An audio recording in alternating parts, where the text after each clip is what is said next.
حضرت عائشہ صدیقہ رضی اللہ تعالی عنہ روایت کرتی ہیں کہ نبی کریم صلی اللہ علیہ وآلہ وسلم نے فرمایا کہ فرشتے جو ہیں وہ عنان میں اترتے ہیں۔ عنان سے مراد ہے بادل، یعنی فرشتے بادل میں جب اترتے ہیں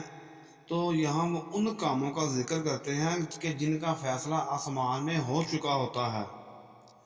اور پھر یہیں سے شیاطین جو جنات ہوتے ہیں کچھ باتیں ان کی چوری چھپے اڑا لیتے ہیں، پھر وہ یہی باتیں جا کر نجومیوں کو، کاہنوں کو بتاتے ہیں۔ ان باتوں کی وہ ان کاہنوں کو خبر دیتے ہیں، اور پھر یہ کاہن 100 جھوٹ اپنی طرف سے ملا کر اسے